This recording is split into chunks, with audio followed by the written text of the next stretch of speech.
कृपासमुद्रं सुमुखं त्रिनेत्रं जटाधरं पार्वती वामभागं कृपासमुद्रं सुमुखं त्रिनेत्रं जटाधरं पार्वती वामभागं सदाशिवं रुद्रमनन्तरूपं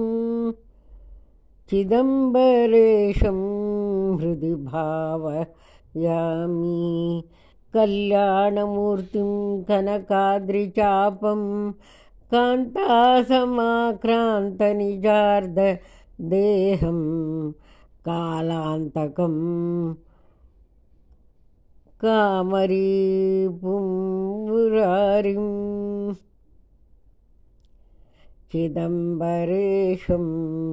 हृदि भावयामि वेदान्तवेद्यं भुवनैकवन्द्यं मायाविभिन्नं करुणार्थचित्तं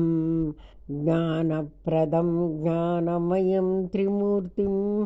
चिदंबरेशं हृदि भावयामि कल्पान्तकालेऽप्य विनाशदेहं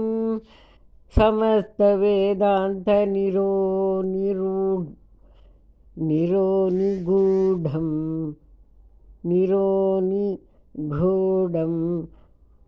अयुग्मनेत्रं गिरिजासहायं चिदंबरेशं हृदि भावयामि विशालनेत्रं परिपूर्णगात्रं गौरीकलत्रं सुरवैरिशत्रुं कुबेरमित्रं जगतः पवित्रं चिदंबरेशं हृदि भावयामि कर्पूरगात्रं करुणैकपात्रं कंसारिमित्रं कमलेन्दुवक्त्रं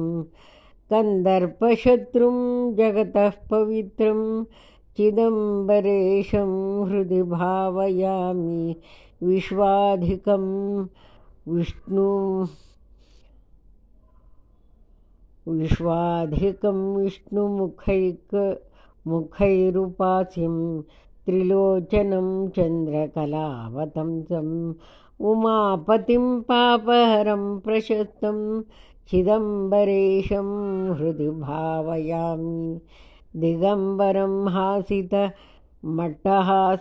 त्र्यम्बकं चन्द्रकलावतंसं महानुभावं महिमाभिरामं चिदंबरेशं हृदि भावयामि महानुभावं महिमाभिरामं चिदंबरेशं हृदि भावयामि सन्मङ्गलानि भवन्तु।